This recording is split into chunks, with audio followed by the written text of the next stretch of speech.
Good morning and Shabbat Shalom. Welcome to Cornerstone Baptist Church. We're in Salem, Oregon, and we're studying through the books of Moses, the Torah. Something happened to the slide. Regardless, something's happening on the mountain and we don't know how to describe it. It started happening on the mountain last week. We hear about the cloud. The first time the cloud shows up is when they're leaving Egypt, and the cloud stands behind them and Pharaoh's army.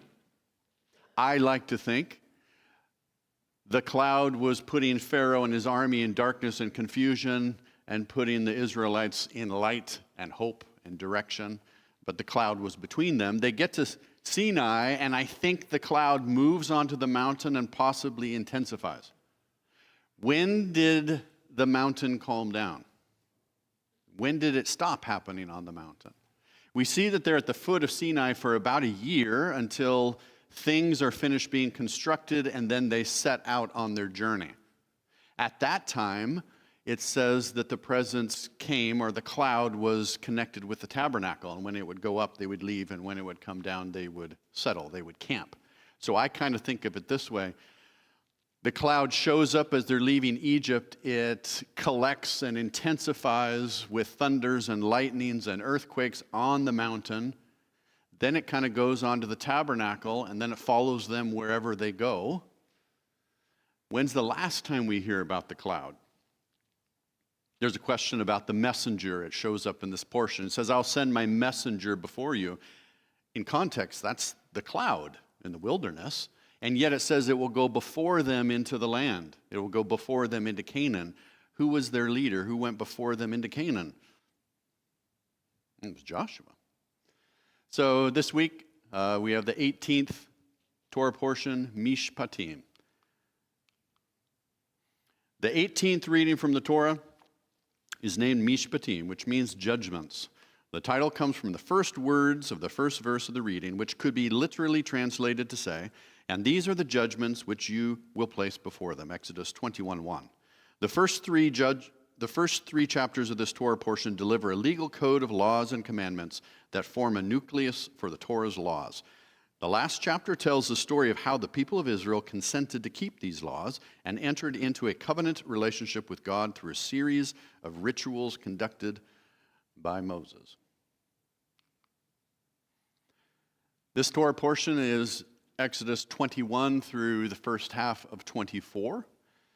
We have laws concerning slaves, laws concerning violence, laws concerning property, laws of restitution, social and religious laws, justice for all, the sabbatical year and Sabbath, the annual festivals, the conquest of Canaan promised. He's talking about what it's going to be like when you get into the land. How far away is that? 39 years. The blood of the covenant and on the mountain with God. And we have this word laws a lot. And often we connect the word law with the word Torah. I like to soften up the word Torah a bit. It's more like instructions. The word Torah doesn't show up in this passage or in this passage or in this passage or in this passage. The word Torah shows up once in this Torah portion, and it's here on the mountain of God when it says, I'll give you tablets connected with my Torah. So these laws aren't Torah, it's the name of the Torah portion, Mishpatim, which is a legal judgment, and we'll talk more about that. In the Haftorah portion, we have 2 Kings. We have one of the good kings. He became king at 7. How good of a king is a 7-year-old? Joash repairs the temple, and then in the Gospel of Matthew, we have Jesus again foretells his death. And I put again in italics because it happens repeatedly. And they didn't get it any time it was brought up. And then the temple tax. And I'm not sure.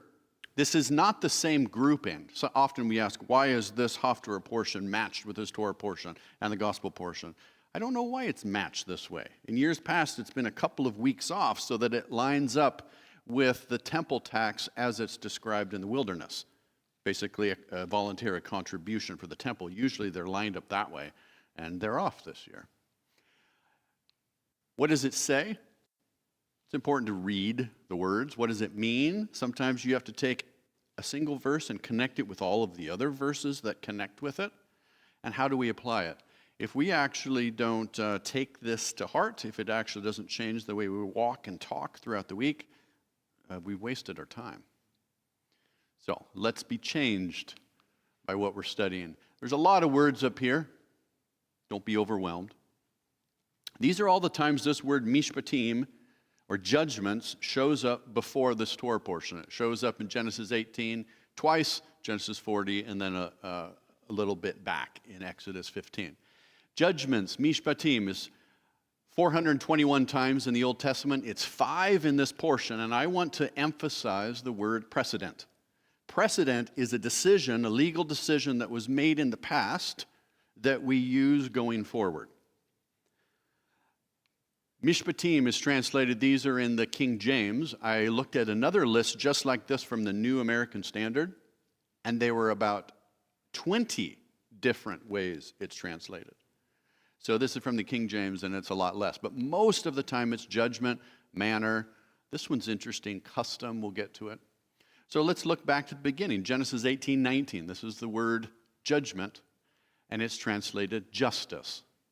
This is God talking to, "For I have chosen him that he may command his children and his household after him to keep the way of the Lord by doing righteousness and justice." That's this word, judgment.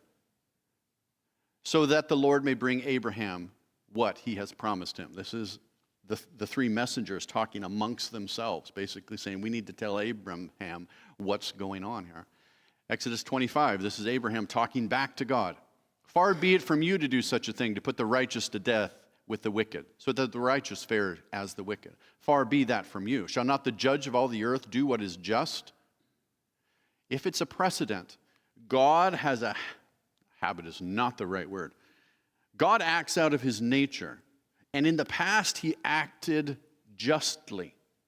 In the future, his actions will match his just actions from the past.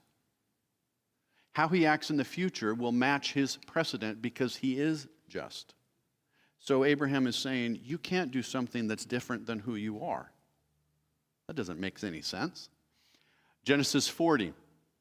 "In 3 days Pharaoh will lift up your head and restore you to your office, and you shall place Pharaoh's cup in his hand as formerly when you were his cupbearer." This is Yosef talking to the cupbearer, how he's going to get released out of prison. And he says, "As you have done formerly." You have a policy, you cupbearer have a policy of this is the way you appropriately give the king his drink. You will continue to do it appropriately in the future like you did it in the past. This is the same word, judgment or precedent. And in King James, that's one of these, custom, as was your custom. And then here, Exodus 15, this is about the bitter water. "And he cried to the Lord, and the Lord showed him a log, and he threw it into the water, and the water became sweet. There the Lord made for them a statute and a rule, and there he tested them." And again, if this is a precedent, that means the next time they get to the bitter water, they should be thinking, well, they might be thinking, go find a log. But I think the precedent here is they're in a conflict, go seek God. He'll solve that problem the way he solved the previous one. So let's think of these as a precedent.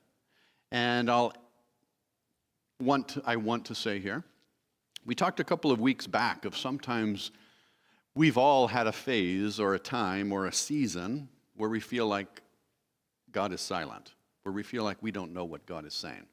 And I talked before about sometimes that's because we haven't done the last thing he told us to do. Described that as standing in a puddle of our own disobedience and asking God, what do you want me to do? Well, check where you're standing. But this concept of precedent is an even more innocent version. Sometimes we ask God questions he already answered, which means there's a precedent. If God already answered it and you're saying, well, let's say this. One day you don't want to go to war, and so you're looking out over your balcony and you see the neighbor's wife sunbathing, and you think, hey, maybe I should go take her. I think that David could have found precedent earlier in the Bible. He probably, and I'm not saying he did, God, what should I do? When we ask God a question He already answered, we're probably not going to get another answer. That's like when you ask your mom something she's told you 10 times, and she just stares at you. So a precedent. If God has already answered it, maybe we should acknowledge that and act on His precedent. And there are times when something happens that's between precedents. And that's where it takes some interpretation. It takes some leading. All right, let's pray. Father, I thank you for your Torah. I thank you for the opportunity that we can bathe in it, we can wash in it, and we can become new. Bless us this morning on your Shabbat. We ask this in your Son's holy name. Amen. If a man steals an ox or a sheep and kills it or sells it, often the world takes these passages from the Bible to say the Bible is barbaric, or to say that the Bible condones slavery or rape or murder or stealing. Does this verse say God wants people to steal? But sometimes these things happen. We talked about it before. Some of these Mishpatim, some of these instructions, some of this Torah is God saying, things will be bad in this world you live in. Be careful you don't make it worse. So these are rules how we can keep a bad situation like war from turning into an atrocity like genocide. So these are judgments to help us through a broken and fallen world. If a man steals an ox or a sheep, it doesn't say God wants it to happen, but men do this sometimes, and kills it or sells it, he shall repay 5 oxen for an ox or 4 sheep for a sheep. Not sure why it's 5 and 4. If a thief is found breaking in and is struck so that he dies, there shall be no blood guilt for him. But if the sun is risen on him, there shall be blood guilt for him. He shall surely pay. Who's he? If he has nothing, then he shall be sold for his theft. If the stolen beast is found alive in his possession, whether it is an ox or a donkey or a sheep, he shall pay double. Did anyone spend some time trying to figure out what's going on here? This is out of the ESV. That's where I take the base, and then I make a little bit of changes. And all the changes I've made here is all the ifs. I made bold and blue, and I made these bold and blue. But in order to figure out who this he is, I made a slight change so that we can see what's really going on here. The first line, if a man steals an ox or a sheep and it's gone, what he stole is gone. Either he killed it, he ate it, or he sold it, he repays 5 times. But down here, if it's found in his possession, he pays double. So if you get your animal back, they also compensate you another animal. So you get yours back, that would be double. They stole 1, you get back 2. If they take it and it's gone, you get back 4 or 5. So this is talking, the whole subject matter here is a thief. Now, often there'll be a rule and then there'll be a qualification or an exception. Here's an exception. If a thief is found breaking in and is struck so that he dies, there shall be no blood guilt for him. Why is this verse here? Is because back in 21 it says, if any man kills another man, it's capital punishment. No one's allowed to kill people. But if the sun has risen on him, there shall be blood guilt for him. What this is saying is, if someone is breaking in and it's at nighttime, you don't know whether they're coming to kill you or they're coming to take your sheep. In the night, since you don't know, lethal force might be justifiable. But if it's during the day and you see the person coming in and you see they're trying to steal your TV or your sheep, that's not, lethal force is not justified in that case. Or another way to say that is, you try to stop someone from stealing your sheep in the night and you hit them with your staff. You didn't hit them with intent to kill them, but because it was night, your aim wasn't very good. So this is an exception to a previous rule about murder. Then it says, he shall surely pay. If he has nothing, he shall be sold for his theft. Who's the he? The subject of this whole section is the thief. Well, clearly, he's not going to pay if he's the guy that just got killed. So when we break it up like this is saying this is having to do with the thief being hit on the head. This is if he didn't get hit on the head. So this doesn't go right under there. What is the penalty if you hit someone during the day who's stealing your sheep and they die? It's the death penalty, because we go back to chapter 21. So this he shall surely pay is the thief. If he has nothing, he shall be sold for his theft. So that means he doesn't have enough to either pay double if it's found in his if it's found in his possession, or he doesn't have enough to pay the 4 or the 5.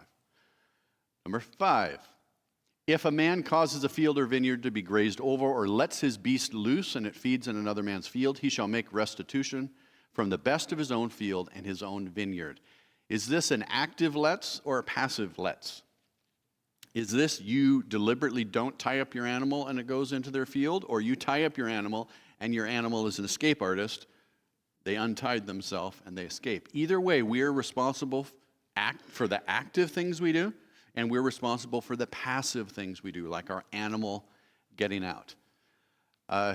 He shall make restitution from the best in his own field, the best in his own vineyard. I think of it kind of like this. You have a bunch of rows of corn. You have some that are really nice, some that are not really nice. That's in my field.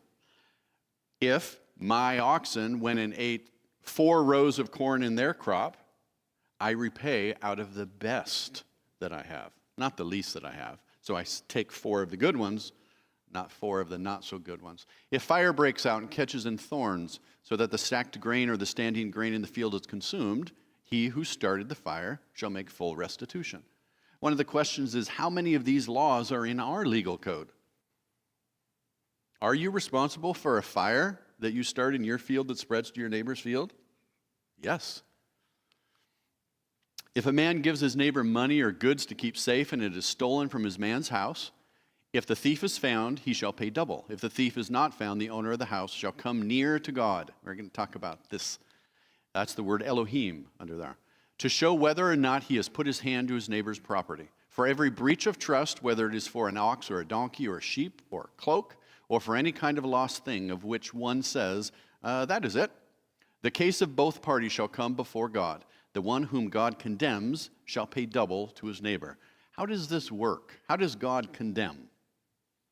So we've talked before about this word Elohim. Most of the time, the word Elohim, it's in the Old Testament 2,600 times. About 90% of the time, Elohim is used to describe God, the God. About 10% of the time, it's used to describe the small g gods, the little Elohims, or possibly judges or great and mighty people. Sometimes it's used to describe, say, just a really big mountain. So it's used as an adjective. So there's 3 exceptions where Elohim is used in many English versions to underpin the word judges. These are the 3 times where I think in New American Standard and NIV and some others, it's used for judges. So we're just going to focus on these 3. We've seen this before. The most common use of Elohim is Creator God. And God spoke all these words saying, I am the Lord your God who brought you out of the land of Egypt, out of the house of slavery. You shall have no other gods before me. So in these verses, twice, Elohim is used to describe God, and once it's used to describe gods. So we're used to those. But let's look at this one. Then his master shall bring him to God. This is in ESV. And he shall bring him to the door or the doorpost, and his master shall bore his ear through with an awl, and he shall be his slave forever. And this is to describe in the last chapter an indentured servant who has gone to work for a wealthy person in order to pay off some debt. And during that process, either because he has a girlfriend or a wife there, or he just really loves his master, he would rather stay there in servitude than go be free and independent. So in that case, you're to bring them, it just says to Elohim. Some versions say to God, Some versions say, bring him to the judges. Some say, bring him to a place of worship. Some English versions actually say, bring him to the gods. What's going on here? So first we have to have a doorpost. Where is the doorpost? At this point, in the wilderness, they haven't built any structures. They're all living in tents. So wherever this doorpost is, it doesn't exist presently in the story. It will exist off in the future at some point. Particularly back in the Egypt story and the story of the patriarchs, we hear this phrase, I fear Elohim. And sometimes it's said by people who know God's name, and sometimes it's said by the polytheistic neighbors. What does it mean for someone, in an Egyptian, for instance, to say, I fear Elohim? We talked about means it's them saying, I know there's a higher authority. I don't know exactly what it is. So it made sense in a polytheistic culture, not saying that's what's going on here, but in a polytheistic culture, if you were going to make a vow, a wedding vow, or a vow of servitude, you would go to the place, I'm not pointing there, you'd go to the place of the shrine where they had all of their idols, the place that represented the higher authority. And that is where you would make your vow, because it's basically you're making a vow between each other here and between God here. I don't think exactly that's what's going on, but that was the polytheistic concept. You make your vow before the gods, and they will hold you to it. In our context,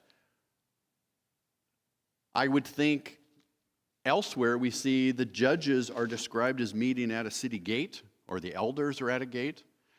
But if this is an agreement between a master and a slave, and it's witnessed by somebody, there's a permanent mark on the slave's ear, and there's a permanent mark on the door.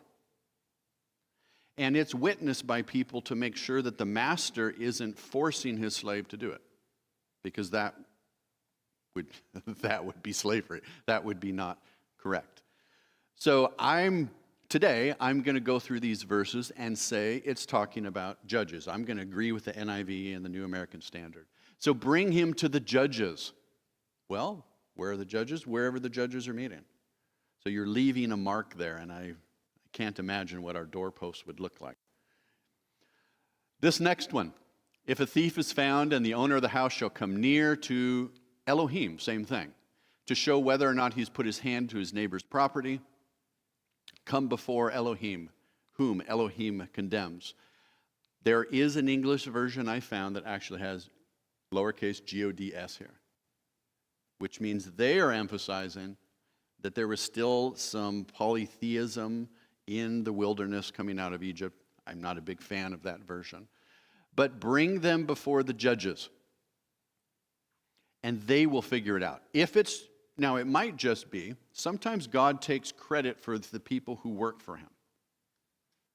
So you might, even though technically the verse says take them to God, it actually still might mean take them to the judges, because God has appointed the judges. So that might be some figurative language there. And then this last one, you shall not revile God nor curse a ruler of your people. And there are versions that say you shall not revile the gods. You shall not revile the judges. You shall not revile the heavens, or basically don't talk about things that you don't understand. This gods, there are some commentaries that say it's actually saying don't make fun of other people's religions. This word is curse, and this word is curse. And elsewhere we see in Leviticus 24 or something like that the son of the Israelitish woman blasphemed and cursed God, and it is this word. But for today, I'll read through them as judges. So this is one of the times where Elohim is used to describe men in godly authority. All right. He shall come near the judges to show whether or not he has put his hand to his neighbor's property. For every breach of trust, whether it's an ox, for a donkey, for a sheep, for a cloak, for any kind of lost thing, of which one says, that is it. The case of both parties shall come before the judges. The one whom the judge condemns shall pay double to his neighbor. If a man gives his neighbor a donkey or an ox or sheep or any beast to keep safe, and it dies or is injured or is driven away without anyone seeing it, an oath by Yehovah shall be between them both to see whether or not he has put his hand to his neighbor's property. How exactly did that work? An oath. Elsewhere, later on, we see the and the thur. Yeah, I always get those mixed up. As a way of making decisions when you need a yes or no answer. Now, it may be something like that, or it may simply be an oath along with your statement, and people were so concerned that saying God's name and an oath would make them tell the truth. The owner shall accept the oath, and he shall not make restitution. But if it is stolen from him, he shall make restitution to its owner. If it is torn by beasts, let him bring it as evidence. He shall not make restitution for what has been torn. When I read that, I think about Joseph's brothers saying, we didn't do anything wrong. Here's the evidence. You figure it out.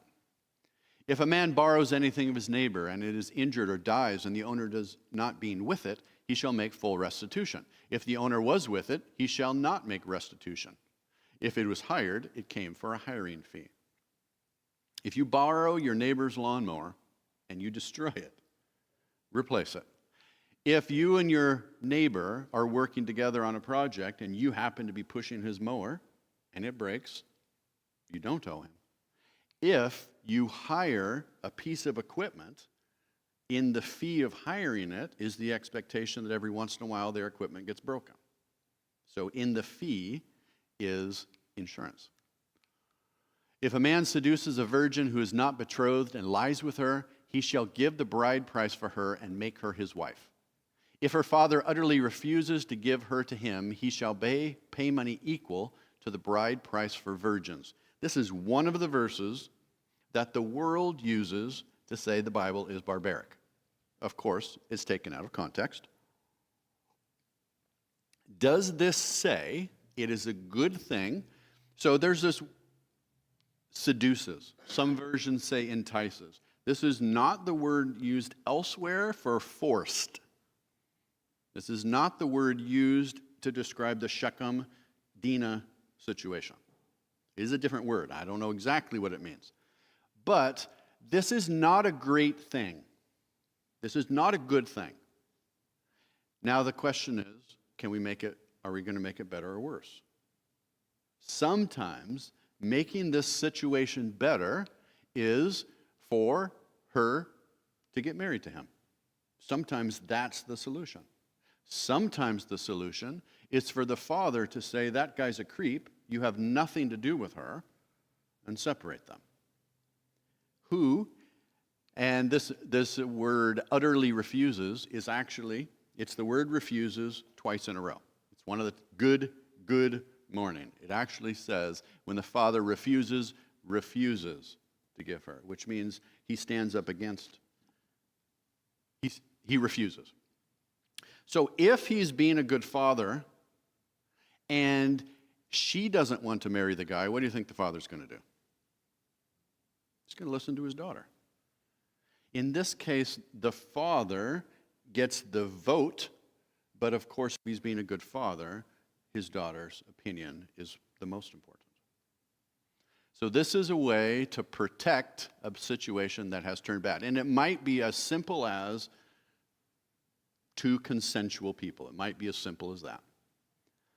All right, you shall not permit a sorceress to live. I think that is self-explanatory. Whoever lies with an animal should be put to death.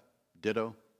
Whoever sacrifices to any Elohims, I like to put the yes there just to be disrespectful, other than Yehovah alone shall be devoted to destruction. Devoted to destruction is a little bit more intense than capital punishment. It's more intense than the death penalty.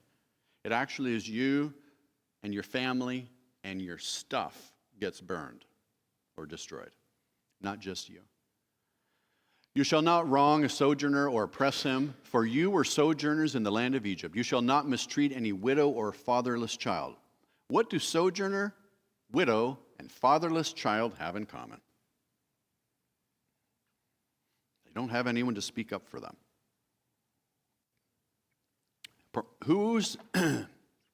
Primarily, it's the father's job to speak up.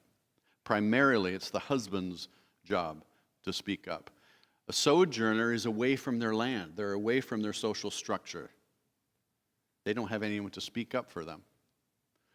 If you do mistreat them and they cry out to me, I will surely hear their cry. God will hear their cry even if there's no one else, even if there's no family to hear their cry. I will hear their cry, and my wrath will burn, and I will kill you with the sword, and your wives shall become widows, and your children fatherless. I will do to you what you did to them. If you lend money to any of my people with you who is poor, you shall not be like a money lender to him. You shall not exact interest from him. Sometimes this is used to describe not just a little bit of interest, but a lot of interest. Like a payday lender who's charging hundreds of percents interest because of fees and all of that. If ever you take your neighbor's cloak in pledge, you shall return it to him before the sun goes down. For that is his only covering, and it is his cloak for his body. In what else shall he sleep? And if he cries to me, I will hear, for I am compassionate. I have this cry on the word study. It's very interesting to go through all of the times. Who is crying out? Who is supposed to be listening? Who is really listening? You shall not revile judges, nor curse a ruler of your people. I take this to mean the judges are appointed. They're top-down appointed from Moshe and Jethro, we heard back. They're appointed from the top to make decisions for the people. This word here, ruler or princes, is more like a grassroots brought up, an elected official from the body. So it's kind of saying, if it's in this version, it says, don't curse those that God puts over you, and don't curse those that you elect. You shall not delay to offer from the fullness of your harvest and from the outflow of your presses. Not delay to offer. What does that mean? I think that means don't let your tithe earn interest in a savings account before sending it. The firstborn of your sons you shall give to me. You shall do the same with your oxen, with your sheep. 7 days it shall be with his mother. On the 8th day you shall give it to me. On the 8th day the boys are circumcised. On the 8th day the little sheep is given to God. You shall be consecrated to me, therefore you shall not eat any flesh that is torn by beasts in the field. You shall throw it to the dogs. I think we'll talk about that in a bit. You shall not spread a false report. You shall not join hands with the wicked man to be a malicious witness. You shall not fall in with the many to do evil, nor shall you bear witness in a lawsuit, siding with the many so as to pervert justice. Nor shall you be partial to a poor man in his lawsuit. There's something, so we've used before, here in the middle of the road, the pulpit's going to represent justice. Your justice system can be out of whack if the decisions always go with the majority. We always are going to side with the mob. We're always going to side with the most people. They're right. Don't do that. It also says don't do this. There are times when a justice system sides with the poor because they're poor, not based on justice. So you can be wrong either way. If you meet your enemy's ox or his donkey going astray, you shall bring it back to him. If you see the donkey of one who hates you lying down under its burden, you shall refrain from leaving it with him. You shall rescue it with him. I like this because this one, it could be read, the ox of someone you don't like, the donkey of someone who doesn't like you. It works both ways. But what it's saying here is, there's a right thing to do when you see the situation. The right thing to do is to help the animal. The right thing to do is not flavored by how you feel about its owner. This is saying your feelings should not pervert God's justice.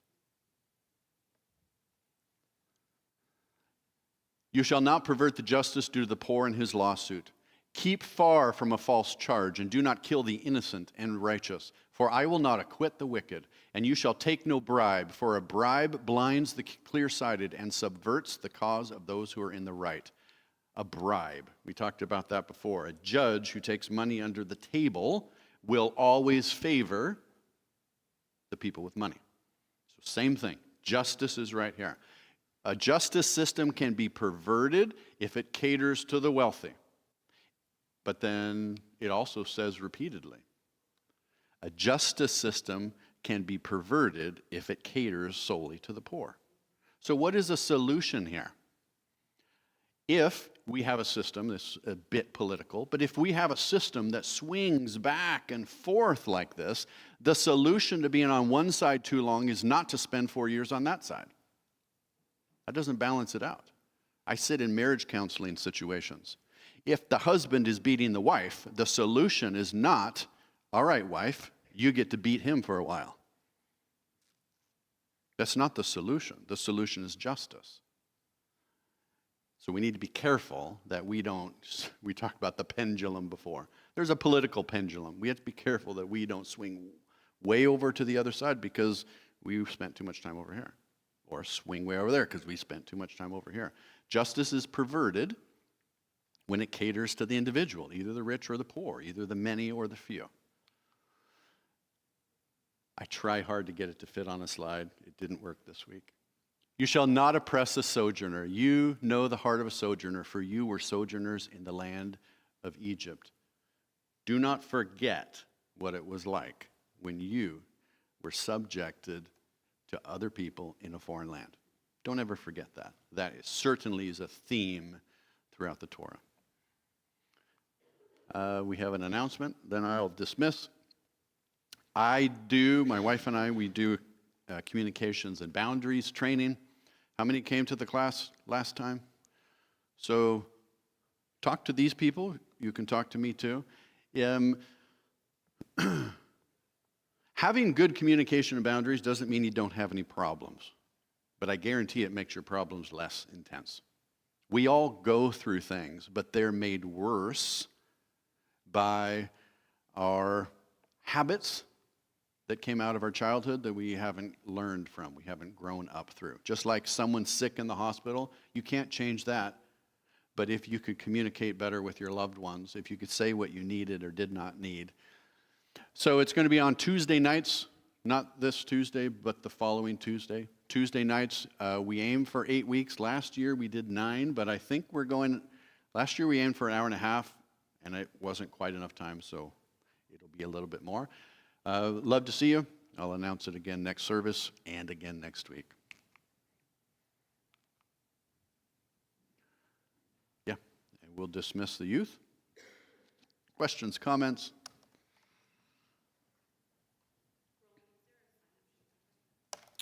No, there is not.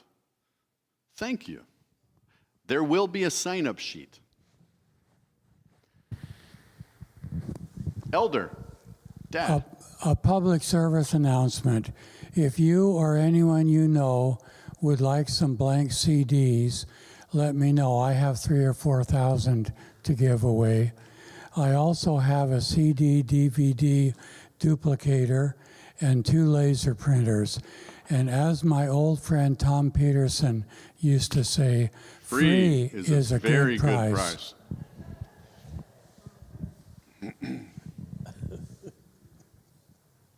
Did we lose it?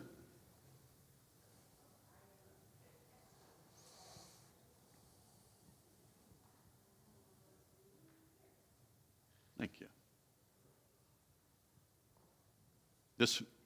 you. I talk about things being anachronistic. Sometimes they don't fit the timeline. Some, we don't know exactly. I'll show a slide in the future. I'm looking for a good one. The book of Leviticus actually fits within the book of Exodus. So the timelines overlap. So all of these rules were coming. What does it mean? They're about 3 months out of Egypt. What does it mean to be telling them all of these things that are going to happen 40 years off in the future, or even further? It talks about when you have vineyards and things like that. They don't have vineyards. They're in the wilderness. This is like your first day of college and you start planning for graduation. So I don't know what, kind of our model is Moses would go up the mountain, he would hear some things, he'd come down and teach the people, but the people are doing all of their things also. The people are building tents, they're building the tabernacle, they have jobs, they're working. So how much time between each one of these discourses where it says, Yehovah said to Moshe, and then he's told the people? There's some time in there. They're about 3, yeah. How many of these judgments can you find in our legal system? Another way to say that is, how many of these commandments are just common sense? Which means if you were to sit down and to instruct a group of people on how to build such and such or how to do business, you'd say, yeah, that's a pretty good idea. And then let's, unless there's comments, let's do this cry. If you do mistreat them and they cry out to me, I will surely hear their cry. I think I read that one, so it must be in chapter 22. This word cry is in the Old Testament 55 times.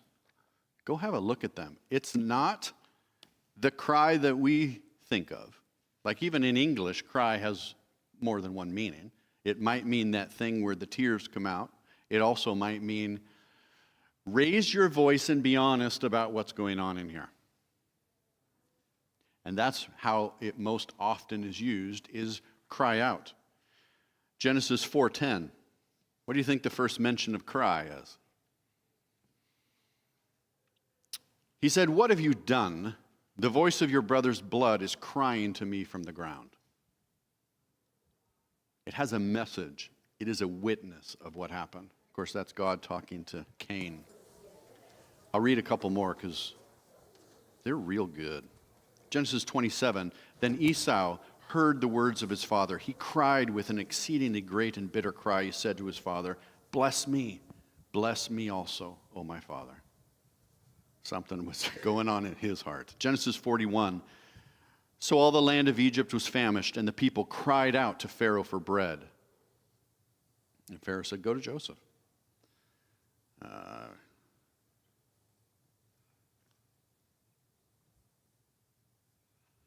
Exodus 14:15. Then Yehovah said to Moshe, why are you crying out to me? Tell the sons of Israel to go forward. I like that one because it's back to the concept of the precedent. Sometimes when we cry out to God, he says, why are you crying out to me? I already answered. Most of the time, he engages with us. But sometimes he said, I already answered that question. And it's actually in Exodus 15. Moshe is crying out, and God says, I already told you what to do. Go do the thing I told you to do. This remember mention, we spent a lot of time with it in the Joseph story. He asks the cupbearer, please remember me. And he didn't remember him. And remember isn't just have it pop into your head. It's do something with it. We don't know if the cupbearer ever thought about Joseph. All we know is he never talked about Joseph. He never brought him up. So this verse, pay attention to all that I have said to you, and make no mention of the names of other gods, nor let it be heard on your lips. What does it mean to mention? I think that's question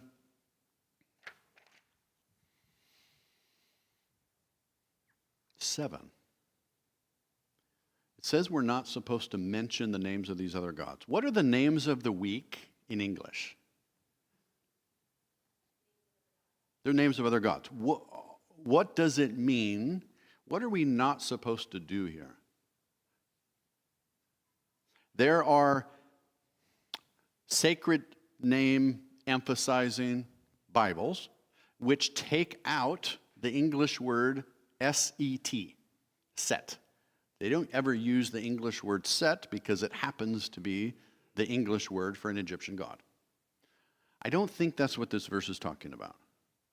I think it's talking about when you're crying out to God and you're praying for intervention and help, don't run down the list of other gods because you don't think that first God you're talking to is good enough. Don't pray to the other gods. Imagine listening to someone praying and they say God and they say Jesus or Yeshua or whatever, and then they say a bunch of other gods' names too. That's what it's talking about. Or Don't build up structures. Don't have holidays.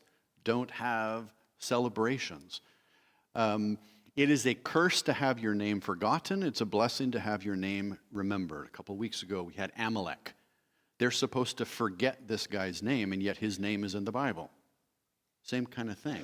When we read the verse about Amalek, we're not remembering his name. We're not giving honor to his name. We have the Purim celebration coming up. What is the tradition when you hear Haman's name mentioned? Boo! You're mentioning it, and you're not giving honor to it. That's kind of like me putting the S at the end of Elohim's, or when I write Satan, I don't capitalize it, just to not put honor on it.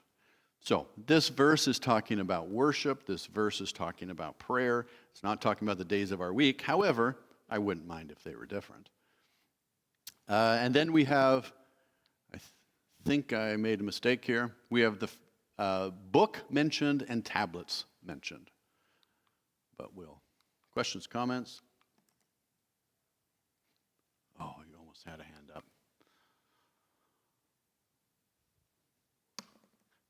This one about clean animals. Number 5. We talked about this before, but it really is important. When the sheet came down with Peter, he said, I have never eaten anything unclean or defiled.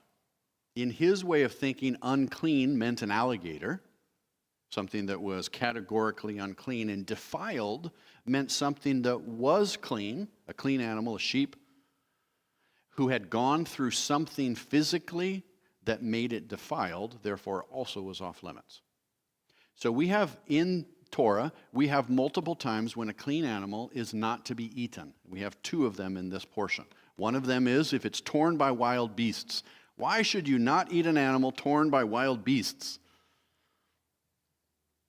Well, one, maybe you didn't witness it getting torn. Like you go out in the morning and your sheep is dead and a coyote or wolf killed it. So you don't know exactly when it's dead. I don't think we should eat animals we don't know when they died. Or it says not to eat them if they die by themselves. That's like when you go out in our rivers in the fall time and there's a salmon laying there dead because he came up to spawn and died. I wouldn't eat that one that's dead all by itself. So these are clean animals that through a physical process shouldn't be eaten. The other one is, so torn by wild beasts, also the beasts might be rabid. They might be infectious, so I probably wouldn't eat that. It also says not to eat an ox that has killed a person. So clean animals can become defiled through certain processes, and there's a couple more listed. And Peter was saying, he had a misunderstanding. Peter was saying, those sheep have become defiled because they're in the same pen as the pigs. They're in the same sheet as the creepy, crawly animals, and in Peter's mind, based on what the rabbis were teaching in the day, that made them defiled. So it was a misunderstanding. What about if you dig a hole and the animal falls in your hole and dies? It says that they share it, or it says that you give it. It doesn't say you can't eat an animal that falls in a pit and dies. If you have 2 oxen working side by side and one of them kills the other, if your ox doesn't have a habit of goring, which is a hilarious phrase, we know animals like that have a habit. They think it's their job to bite or to gore. If you have one animal, one ox kill another ox, that ox is still okay to eat. It actually says that you split it. You split the value of this between the owner of the 2, and you split the value of the live animal between the 2. So just because it got killed, like falling into a hole, or got killed by another clean animal, no. Got killed by an ox. It could have gotten killed by a donkey. I think that would be okay too. But yeah, the key to the Peter thing is, when are we not supposed to eat clean animals?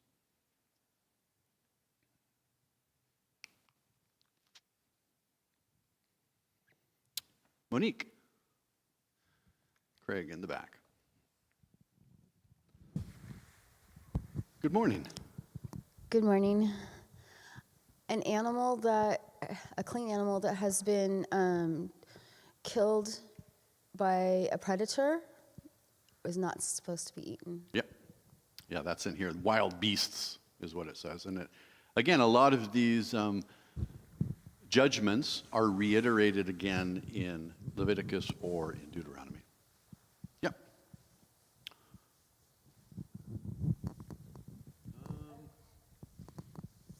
Monique again. Sure. Monique again. We had a staffing issue. I have a question. If I accidentally hit an animal like a deer or a turkey with my car, is it okay to eat the animal? It's been killed, but it hasn't been torn apart. What do we think? I think that would be like the falls into a pit. I think it's important that you know when it died. So that would be, there's a difference between hitting the deer and roadkill you find on the side of the road. Yeah. I couldn't find the scripture reference. It's somewhere here, maybe in Leviticus, but it does say that for the sojourner, they are allowed to eat an animal that's been torn. Mm-hmm. So just... Yeah, it's reiterated later. Yeah, so FYI. Yeah, that's one of the in-group, out-group verses. But yeah, I think you know how it died. You know when it died.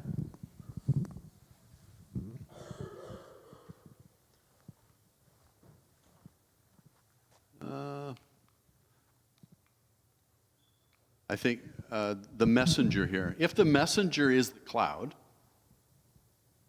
how do they obey it? How does the cloud speak? Now, I'm not talking about when Moshe goes into the tabernacle and there's the cloud inside that speaks. How does the cloud speak to the people? Sometimes it goes up and they're supposed to pack up. If there's a couple million people, do you think that there was ever a family who said, nah, I don't want to pack up? Of course there were. These are people. So obeying his voice means follow the cloud. When the cloud says camp, camp. When the cloud says pack up, pack up. How many times in Scripture does God tell us to listen to somebody? This is one of them. This messenger is one of them. Listen to him. Last week we talked a little bit about the marriage concept of Mount Sinai. This week we hear the I do's. It's the I will do what you said. Last week we talked about elders. Jehoash, some versions it's just Joash, became king at 7 years old. It's a fascinating story. And you have to read, we talk about parallel passages. When you have a bit of a story in Kings and a bit of a story in Chronicles, you need to read them both together because they emphasize different things. This portion, the Haftarah portion, is just out of 2 Kings. In 2 Kings, he seems like a slightly better guy than he does out of Chronicles. Chronicles, it actually says how he ends. But I just want to emphasize, we talked about elders last week. An elder is someone whom you choose to follow because they're further along a path of where you want to go. At the beginning of 2 Kings 12:2, Joash did what was right in the eyes of Jehovah all his days, in which Jehoiada the priest instructed him. As long as he was being instructed by the priest, it seems like he was doing a good job. As long as he was following his elder, he was doing a good job. And then he got off on his own, and it ends horribly. It ends with him executing his elder's sons, who are contradicting some of the things he wants to do later in his life. So I would say he did what was right when he was following. We talked about Paul last week. Imitate me as I imitate Christ. Well, stay on the path of your godly elders. It says there was an auditing. So they were trying to do some repairs to the temple, and the money was collected year after year after year, and the work wasn't getting done. It doesn't exactly say whose fault it was, but there's an auditing that's happening. So the king says, well, that didn't work. Priests, you're off the hook. We're going to do this another way. And he gets a chest, and then he takes some contributions in the chest, which is called an ark, which is the same as the Ark of the Covenant word. And he takes a collection, and then they hire contractors, and they actually do the work. And it said this really interesting phrase: they did not reckon with the men into whose hand they give the silver to be paid for workmen, for they acted trustworthily. At least that's what it says here. In ESV it says, they dealt honestly. If your king is following God, there's a trickle-down effect in the entire country. It is easier to have the plumber and the framer and the carpenter, it's easier for them to be honest if they are in a country where there's a trickle-down honesty going on. It would be hard. There are other kings that were more wicked. It would be hard. You would be going against the grain to be honest when the king is wicked. So the whole country had the benefits of a righteous king. However, they weren't 100% righteous, but the more righteous they were, the easier it is on anybody. I talk about that a lot. We as parents, we as elders, we as leaders can make it easier or harder for the people under our authority to obey God. You can make it easier or harder for your children to tell the truth. I like that.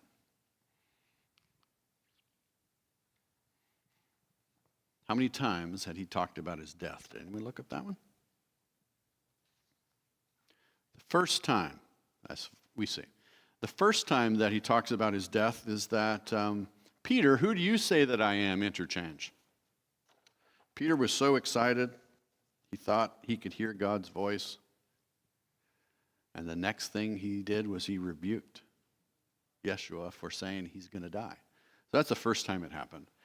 This one in this portion in Matthew 17 is the second time.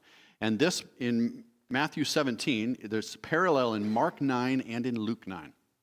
And if you, again, when you go through a gospel story, it's good to read the other tellings of the same story. And they say an interesting thing. This is in Luke 9:43. So it's the same story. But while they were marveling at everything he was doing, Jesus said to his disciples, "Let these words sink into your ears. The Son of Man is about to be delivered into the hands of men."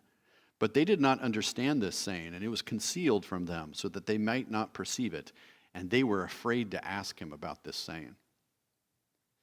In the Matthew 17, it doesn't say they were afraid to ask. It says they were, what, perplexed? I'm not sure exactly what mine said. They were deeply grieved. But in Luke and Mark, it said they were afraid to ask. Why were they afraid to ask? They had just come down from the Mount of Transfiguration. And he said he was going to die, and they said they were afraid to ask. Maybe they remembered back to what happened to Peter. Peter certainly remembered. He didn't say he was going to die only once. Specifically, in multiple Gospels, he says it 3 distinct times. And then in John, he says it a couple more alluded to. He talks about saving something until my death. Well, if they thought he was going to live forever, that would have been him saying he's going to die. Yeah. Well, we can end here. Thank you for your time. Let's close in prayer. Father, I thank you for your word. I thank you that we are changed by it each time we interact with it. Each time we come closer to you and wrestle with you a bit, we look a little bit more like your Son. Thank you that we will go out of here. And I ask that someone would recognize that change in us this week. someone would say, there's something different about you. We ask this in Yeshua's holy name. Amen. We'll see you back here in about 15 minutes.